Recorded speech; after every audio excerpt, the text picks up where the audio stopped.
hubka dhigista lagu sameeyay kooxda TPLF ee waqooyiga dalka Ethiopia ayaa waxa uu noqday arinta ugu weyn hadalhaynta caalamka oo dhan gaar ahaan warbaahinta Afrika ay ku dhaadanayaan inuu yahay tan ugu weyn ee guusha u noqon karta ra'iisul wasaaraha dalka Ethiopia Abiy Ahmed ee uu ka gaaray colaadda muddada 2 sanadood ka taagneed dalkiisa taasoo uu ku eedeynayay in qaar ka mid ah wadamada shisheeye reer galbeedku ay dibadda ka riixayeen kooxda tadhaxday ee TPLF markii dambana lagu daray liiska argagixisada. marka hore daawadayaal kusoo dhawaada barnaamijkeeni warwareyn oo ku eegano qodob ku saabsan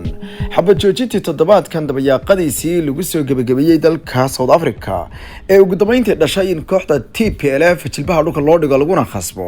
inay qaataan hubka dhigis. sanadkii 2019 ayaa ra'iisul wasaaraha dalka Ethiopia Dr. Abiy Ahmed waxa uu ku guuleystay shahaadada Nobel Peace Prize taasoo lagu guddoonsiiyay dalka Norway kadib markii loo arkay hogaamiye da'yar oo si weyn u raba nabadgelyo gobolka ka hana qaata gaar ahaan colaad soo afjaridii colaadii u dhaxaysay Eritrea iyo Ethiopia. inkastoo uu muuqday nin dabacsan isla markaana si weyn uga shaqeynaya danaha dalkiisa doonayana inuu gabi ahaanba wadanka furfuro kaasoo ay cunaha kaga duubnaayeen muddo 27 sano ah عناصرتا kooxda TPLF ee geeska Afrika iyo qaaradda oo dhan isku laba rogayay balse taas uma cuntamin hogaamiyaasha gaamuray ee TPLF ay tababareen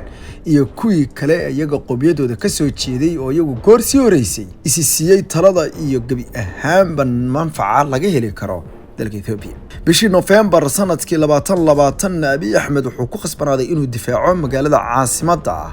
ee Addis Ababa kadib markii kooxda TPLF oo goor sii horeysay isla sanadkaas goosatay dalka intiisa waqooyi ay ku soo siqday magaalada caasimadda isla markaana ay sheegeen inay tuman yihiin duleedka magaalada. warbaahinta reer galbeedka ayaa waxa ay soo saarayeen sawirro muujinaya in ciidamada maleeshiyaadka TPLF ay ku sii siqayaan magaalada caasimadda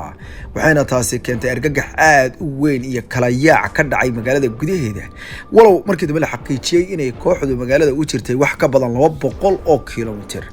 ra'iisul wasaare Abiy Ahmed ayaa dabayaaqadii bishii November ee sanadkii 2020 wuxuu amar ku bixiyay in ciidamada dawladdu ay ka hortagaan waxa uu ugu yeeray masiibada kooxdu ay la damacsan tahay dawladnimada Ethiopia markaana ay ka wadaan inay ka dhigaan cadow ama ku cunay ku ciiday taasoo noqonaysa inay haddii aysan iyagu xukunka iyo talada u sareysay ee dalka Ethiopia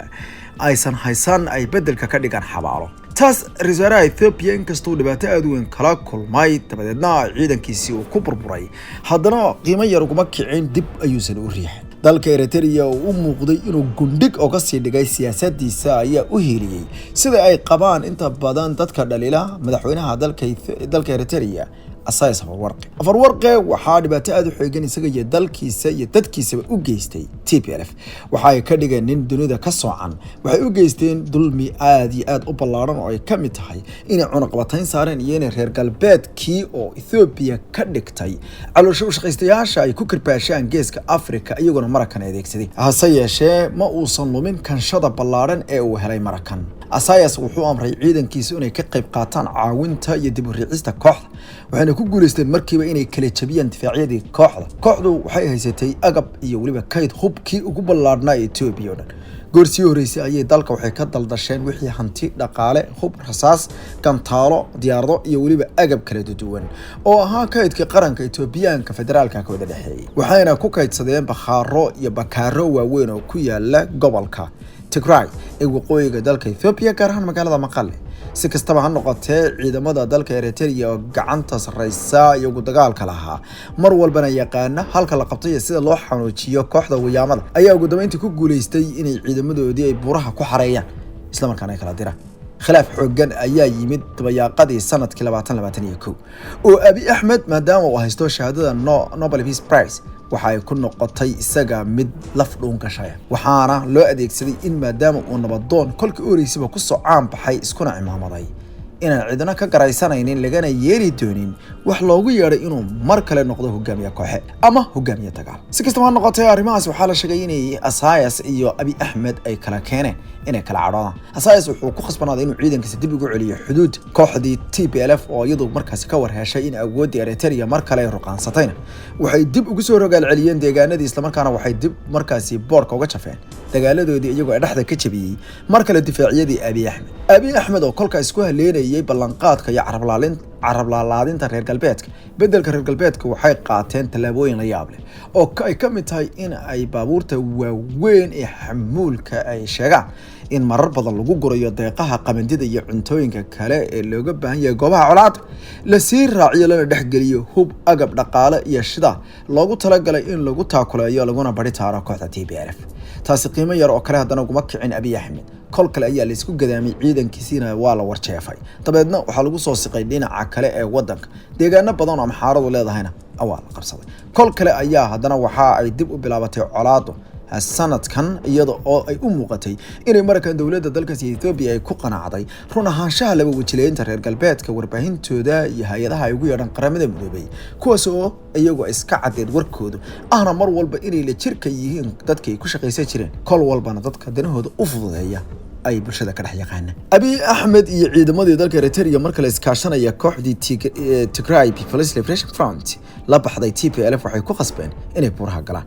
waxaa kaloo markan la dhex taagan yahay guushii ugu ballaadheed ee Abiy Ahmed uu gaari karayay sanadihii ugu dambeeyay. heshiis ka dhacay dalka si la yiraahdo South Africa magaalada gaar ahaan caasimadda toddobaadkan gaar ahaan maalintii Khamiista ahayd ayaa u muuqday mid si rasmi ah awoodooda ay u yaqiinsadeen una aqoonsadeen hogaamiyaasha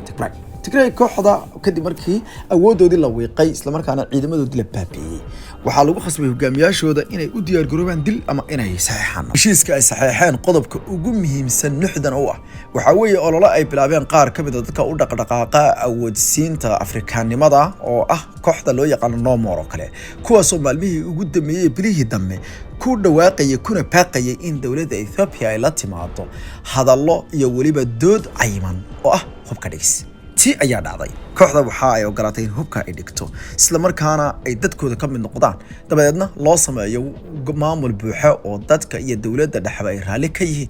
taa waxaa sii dheer inaysan abad loo ogolaan doonin kooxda inay dib isku abaabusho ama ay samaysato ciidan military oo ka go'an oo faana ka horeeyaba mararka qaarkood ciidanka qaranka ee dalka Ethiopia. waxaana arrintaasi ay keentay in mar kale la isweydiiyo in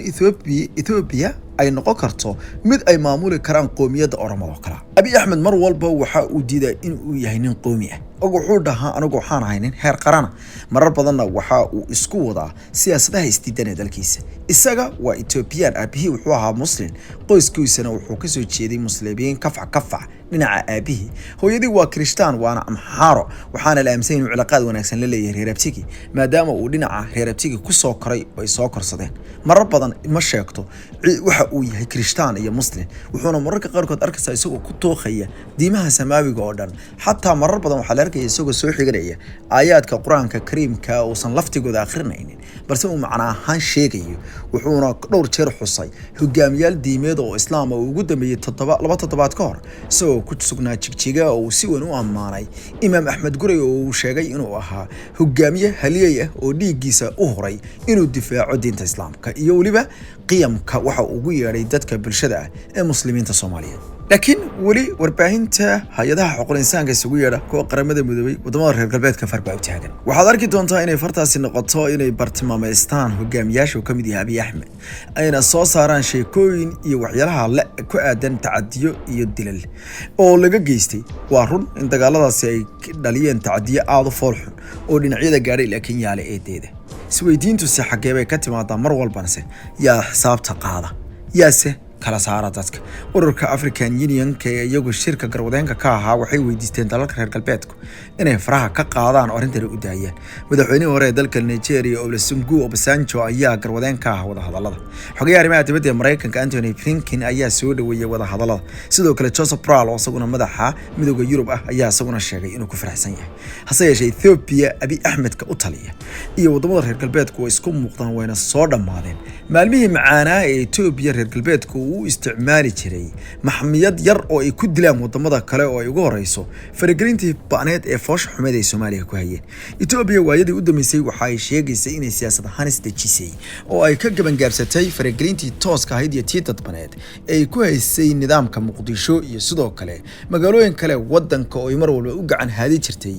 hogaamiyaha maamul goboleedyada u dhigma gudoomiyaal gobol kuwaas oo safar dheer u gali jiray safaro ay ku tagaan Addis Ababa. waxaase laga baqayay in cilaaqaadka xumaaday ee Soomaaliya iyo Ethiopia ee ka dhashay isku soo dhawaanshaha iyo danaha ay Masar doonayso inay ka fuliso gudaha magaalada Muqdisho inay keento inay Ethiopia oo markan quwadeysatay dawladeedii dhaxo adkaatay Tigreegii oo ay soo afjareen inay kol kale ku soo rogaal celiso oo ay la timaado siyaasadeedii foosha xumaa ay ka ciyaari jirtay gudaha Soomaaliya iyo inay dib u beerato gabi ahaanba beerihii iyo kanaaladii xirmay ee ku aadanaa dib u falasho wax loo yaqaano dhidib u taagis sirdoon iyo kooxo ku raacan siyaasiyiin Soomaali ah oo ayagu sida raha dhulka ku dhegan oo horay Tigreega iyo TPLF ugu shaqeey jiray markana ay si fudud ay u istaaraan una isticmaalaan kooxda Abiy Ahmed.